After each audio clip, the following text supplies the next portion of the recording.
Imagine this. You open your eyes every morning to the sound of your alarm. You rush to get ready, grab your coffee, fight through traffic, and spend your day working for a paycheck.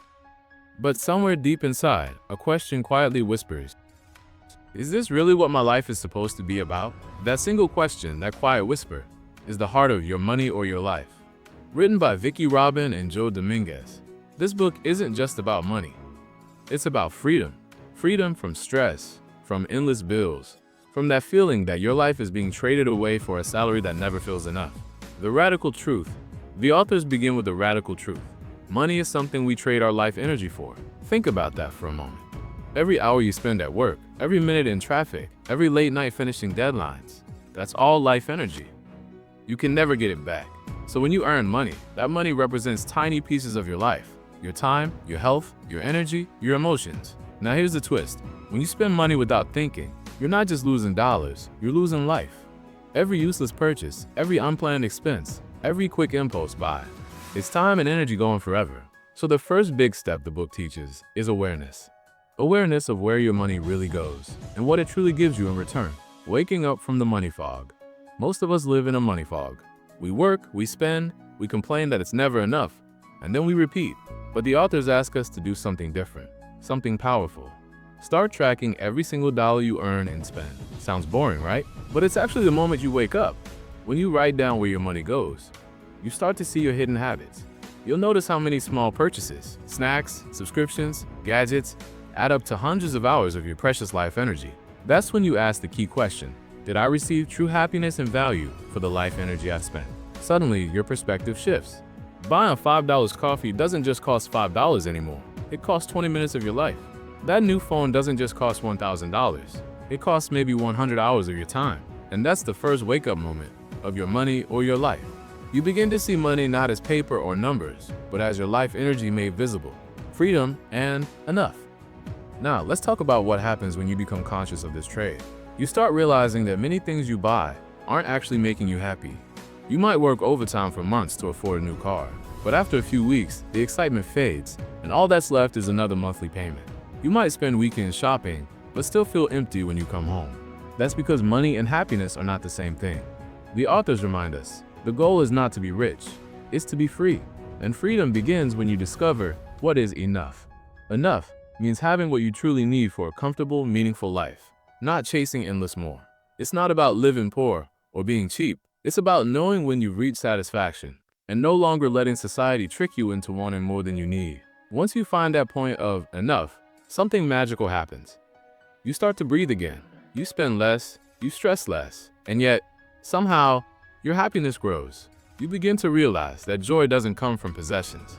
It comes from peace, purpose, and control over your time. The book shares many real-life stories, people with ordinary jobs who found extraordinary peace. One man was a teacher who decided to live simply, track his money, and invest his savings. Within years, he had enough passive income to quit his job and focus on volunteering. Another couple stopped chasing promotions, paid off their debt, and started a small farm, living fully on their own terms. They didn't become millionaires overnight. They became masters of their time, and that, the authors say, is the real definition of wealth, the shift. So now you've woken up. You've opened your eyes to how much of your life you trade for money. But what's next? How do you actually change things? Vicki and Joe Dominguez say the next step is not to earn more, but to spend differently, consciously, intentionally, and in harmony with your real values. Chapter 1. The Mere Moment. Take a notebook, or better, a spreadsheet, and write down every expense from the past month, from rent to snacks, from Netflix to gas, from that small just once online order to your big ticket items. Then, beside every line, answer 3 simple questions. Did I receive true fulfillment and satisfaction for this money spent? Was this spending in line with my values and the life I want? If I didn't have to work for money, would I still spend this way?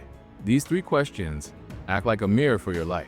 And when you look into that mirror, you might see 2 different versions of yourself, the person you think you are and the person your bank statement says you are. Maybe you realize you spend to impress others, or to comfort yourself when stressed, or to escape boredom.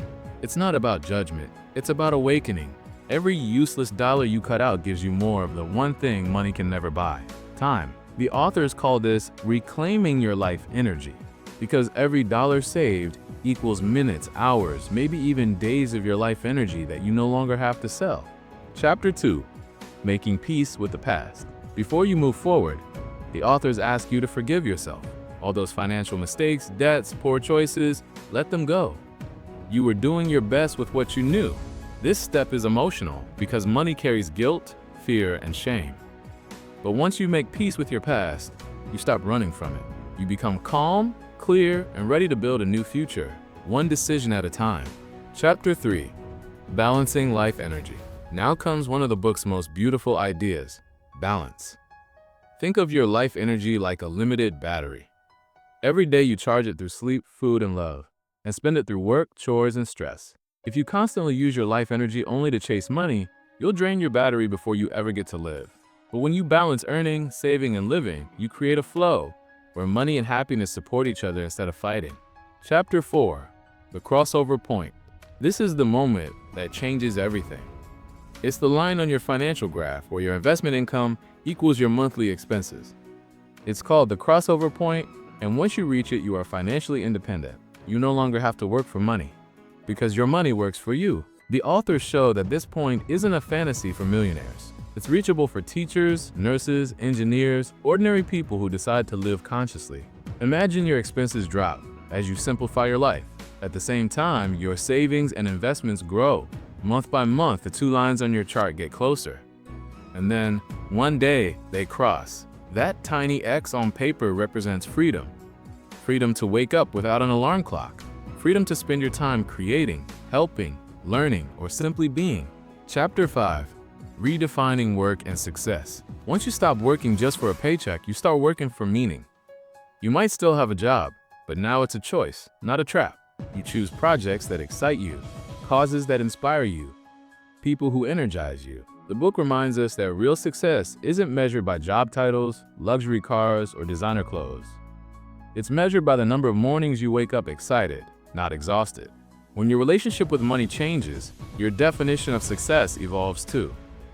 You start valuing time over toys, peace over prestige, joy over things. Chapter 6. Living simply, living richly. Here's the paradox the authors discovered. The simpler your life becomes, the richer it feels. When you stop buying out of habit, you start living with intention. Meals taste better. Walks feel deeper. Conversations become more meaningful. You realize you never needed most of what you bought, because the real luxury was always time, freedom, and peace of mind. People who follow this journey often find themselves smiling more, even though they spend less. Because money was never the enemy, it was just misunderstood. After all the hard work, the awareness, and the change in habits, something inside you begins to shift. Money no longer feels like a weight. It feels like a tool that builds not just comfort, but freedom. Vicki and Joe Dominguez say that true wealth isn't about having a mansion, a yacht, or millions in your bank account. It's about having control over your time and your choices. It's about waking up every day and deciding, what do I want to do with my life today, instead of what must I do to survive. Chapter 7. The Wall Chart. Seeing freedom take shape. Now, to bring your journey to life, the authors introduce something simple yet powerful: the wall chart. Imagine a graph on your wall with 3 lines. One for your income, one for your expenses, and one for your investment income. Every month, you mark your progress. As your expenses slowly go down and your investment income rises, you watch those 2 lines move closer and closer until one day they cross. That point, the crossover point, is the moment of financial independence. It's not a dream, it's a destination you can see. Each month, your chart tells a story, not just of numbers, but of your growing freedom.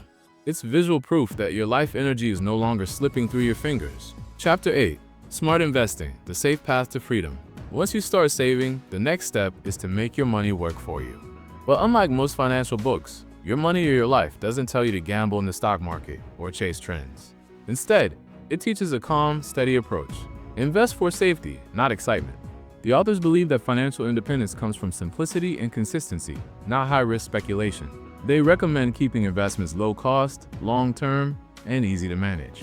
For example, many followers of this philosophy invest in simple index funds because they quietly grow with the economy without eating up your life energy through stress and worry. It's not about beating the market. It's about building peace of mind. When your money earns money quietly in the background, you're finally free to live without checking the stock price every morning. Chapter 9. Redefining Success. As you get closer to financial freedom, something amazing happens inside you. You stop asking, how much is enough? You start asking, what's truly meaningful? Maybe you spent your whole life chasing promotions, trying to impress others, or collecting things you barely use. But now you realize success isn't about having more. It's about needing less. Real success is measured in sunsets, laughter, health, creativity, and peace. It's measured in mornings where you wake up excited, not anxious. It's measured in time spent with people you love, doing work that feels like play. This is where your money or your life becomes more than a financial guide. It becomes a spiritual journey. Because it teaches you that money isn't the goal. It's just a mirror reflecting how you live your life. Chapter 10. Giving back and living with purpose. Once your needs are met and your time belongs to you again, something magical happens. You begin to look beyond yourself. You start asking, how can I use my time and money to make the world better? This could mean volunteering, mentoring others, supporting a cause, or simply spending more time caring for your family. Because when your life energy is free, you naturally want to invest it in love, growth, and contribution. The authors remind us that the highest stage of wealth isn't luxury, it's purpose. It's when you use your freedom to lift others, inspire others, and leave a legacy that money alone could never buy. The final lesson, live rich, not just be rich. In the end, your money or your life leaves us with one timeless truth. You don't need to be rich to live richly. True richness is not about your bank balance. It's about how alive you feel every single day. When you align your spending with your values, when you invest your life energy wisely, when you stop trading time for things you don't need, you unlock the real secret of wealth: freedom. Freedom to choose. Freedom to rest. Freedom to give. Freedom to live fully and joyfully on your own terms. So as this story ends, take a moment to ask yourself, how much of your life are you trading away, and is it worth the price? Because once you realize that money is just a reflection of your life energy, everything changes. You stop chasing money and start chasing meaning. And when that happens, when money becomes your servant, not your master, you finally win the real game of life. That's what Vicki and Joe Dominguez wanted to teach the world. Not just how to earn more or save more, but how to live more. Because in the end, it's not about your money or your life. It's about your money and your life working together in harmony. Thanks for watching. If this summary helped you, drop a comment below and tell me your thoughts about money. Don't forget to like, subscribe, and share this video with someone who wants to take control of their money. See you in the next video.